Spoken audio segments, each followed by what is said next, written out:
এই দেখে সে অত্যন্ত ভয় পেয়ে যায়। কেমন যেন ভয়ঙ্কর তার মুখ, মাথায় শিং, আর মুখটাও যেন কেমন রঙের। আজ থেকে প্রায় বছর 5 আগের ঘটনা। লকডাউনের সময় আমাদের বাড়ি মুর্শিদাবাদের বহরমপুরে। বাবার কাজের কারণে নিজের বাড়িতে বাবা সেরকম থাকতে পেত না।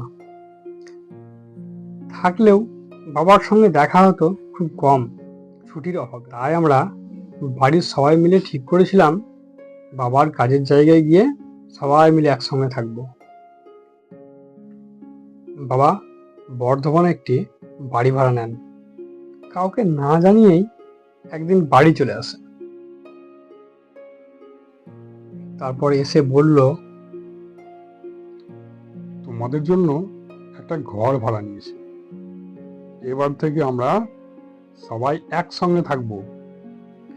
তবে যে বাড়িতে বাবা আমাদের নিয়ে গেছিল সেটি ছিল বেশ পুরনো। নিচের তলায় অন্য একজন ভাড়ায় থাকতো, আমাদেরকে দেওয়া হয়েছিল উপরের তলায়। কিন্তু বাড়িটি ছিল একটি অন্য রকমের। বাড়ির ভেতরে যাওয়ার জন্য প্রধান দরজা সবসময় বন্ধ থাকতো। আমাদের ঢুকতে হতো বাড়ির পেছন দিক দিয়ে, ছোট জঙ্গলের পাশ দিয়ে ছোট্ট গ্রিল দেওয়া একটি দরজা। আমি কাজের জন্য বেশিক্ষণ ঘরে থাকতে পারি না।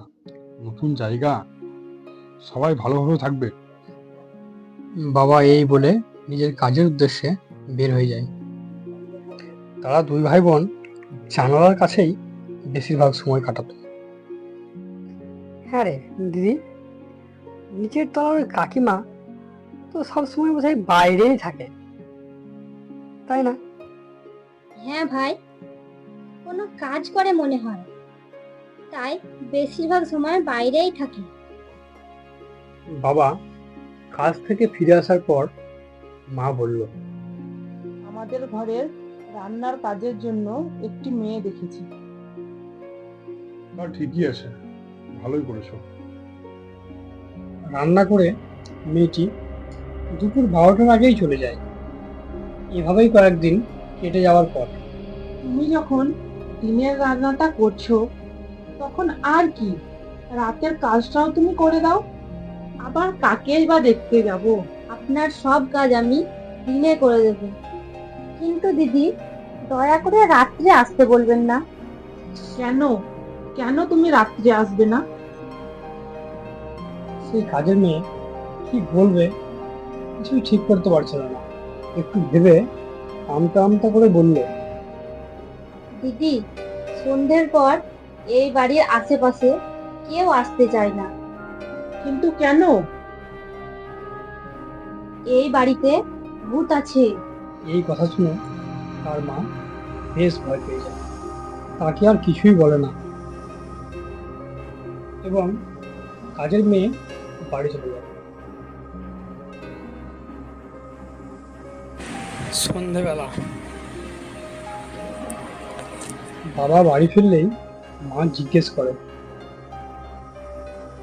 ওই কাজের লোকের কাছে শোনা কথাগুলি সব বলে। এই বাড়িতে ভূত আছে, আর এখানকার লোকেরা সন্ধ্যের পর কেউ এই বাড়িতে আসে না। ধুর, তোমরা সব পাগল নাকি? ওসব কিছু হয়? তুমি কোনোদিনও ভূত দেখেছো? বাবা এই কথাগুলি ভুলভাল কথা বলে উড়িয়ে দেয়।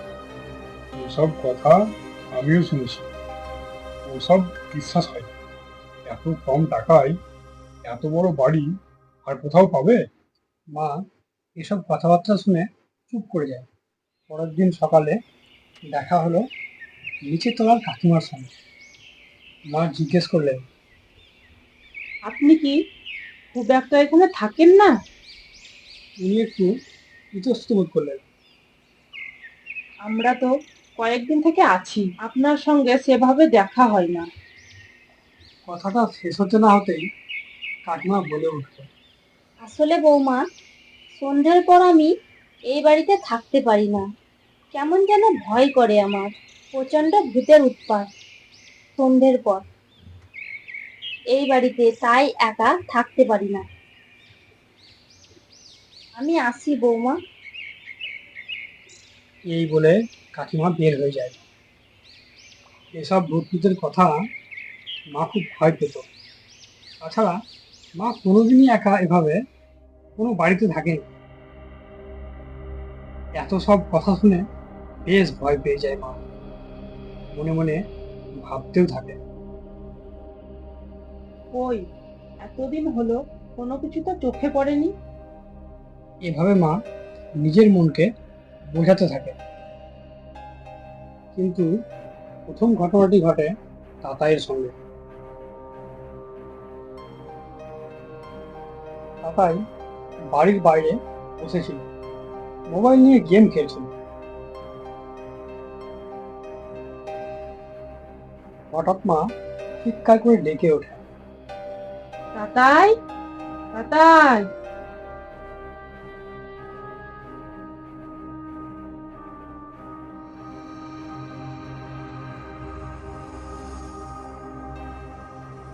তুই ছাদে এত লাফালাফি করছিস কেন রে?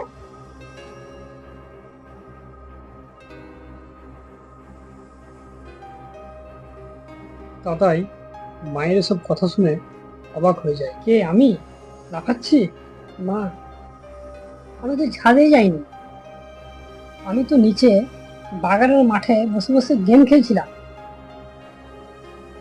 আমাকে মা কথাটি শেষ করতেই দিল না। তাহলে আমি কি মিথ্যে কথা বলছি?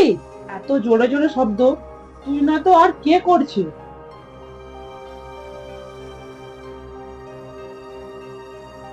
আমি আর তর্ক বিতর্ক না করেই চলে আসি। দিন দুয়েক পর আমি সন্ধ্যাবেলা পড়তে বসেছি। দিদি আমার কাছেই বসেছিল। পড়তে পড়তে হঠাৎ এক শব্দটা এসেছে ছাদের উপর থেকে। মা তখন রান্নাঘরেই ছিল। তারপর শুনতে পাই বাড়ির ছাদের উপর যেন কেউ লাফাচ্ছে। মা হঠাৎ দৌড়ে আসে, জিজ্ঞেস করে, তোমরা সবাই তো এখানেই আছো, তাহলে কে ছাদে লাফাচ্ছে? আমরা বাড়িতে তো আর তিনজন ছাড়া কেউ নেই, তাহলে কে লাফাচ্ছে?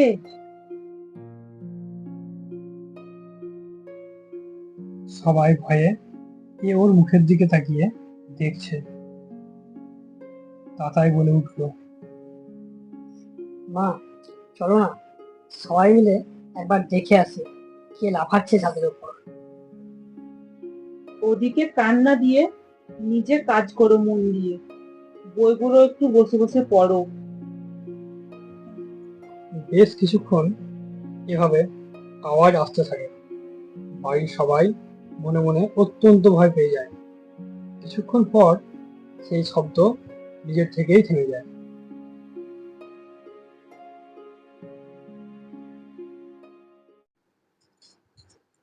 এর পরের ঘটনাটি অত্যন্ত ভয়ানক। পরের দিন রাত্রে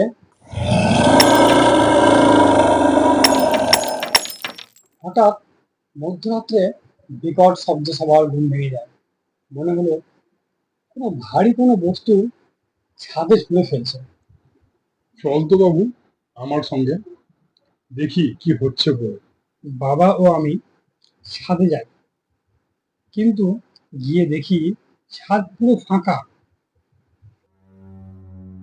ছাদ তো পুরো ফাঁকা, দেখে তো মনে হচ্ছে কিছুই হয়নি। তাহলে ওই অত জোরে জোরে শব্দ কি করে হলো? গোটা ছাদ আমরা ঘুরে দেখলাম, কিন্তু কিছুই খুঁজে পেলাম না। এভাবে কেটে যায় বেশ কয়েকদিন। কিন্তু ছাদের ওপর এই অত্যাচার চলতেই থাকে দিনের পর দিন। দৌড়ে ছাদে গেলে দেখতাম কিছুই নেই। এভাবেই ভয়ে ভয়ে দিন কাটাচ্ছিলাম আমরা। কিন্তু কিছুদিন পর যে ঘটনা ঘটলো তা আমরা কখনোই আশা করিনি।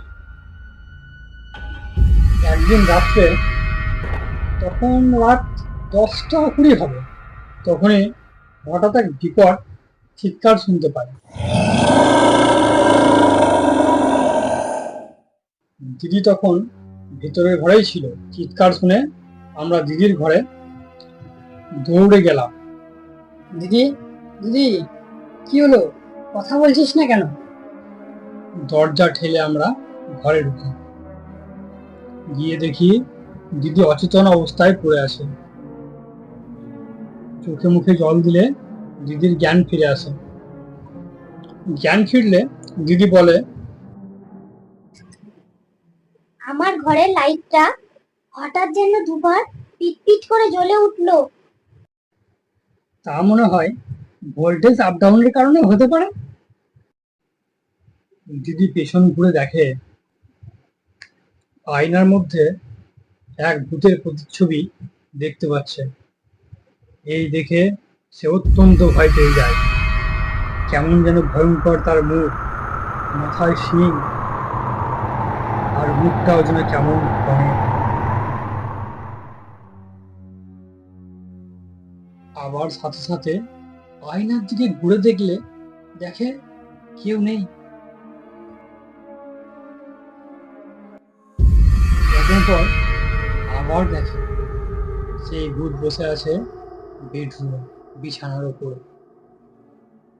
দিদি এসব দেখে আবার অজ্ঞান হয়ে যায়।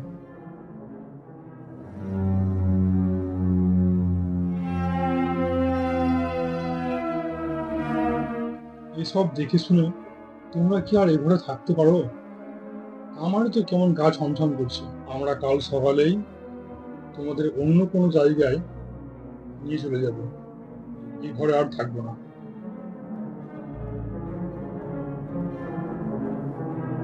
মা এসব দেখে শুনে কান্নাকাটি শুরু করে। মা খুব নরম মনের মানুষ, সে সব আর সহ্য করতে পারছে না। আমরা সেই রাতে সবাই একসঙ্গে শুয়েছিলাম।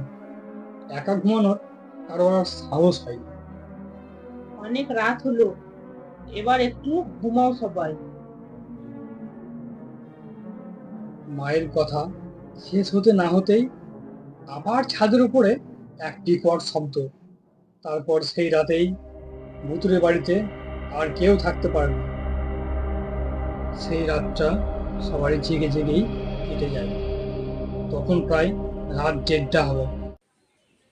সকাল হলেই তারা রওনা দেয় নিজেদের অন্য ভাড়া বাড়ির উদ্দেশ্যে। আর তারা কোনোদিনই এ বাড়িতে ফিরে আসেনি। বন্ধুরা, আপনাদের এই নতুন চ্যানেলটিতে অবশ্যই সাবস্ক্রাইব করবেন, লাইক করবেন ও শেয়ার করবেন।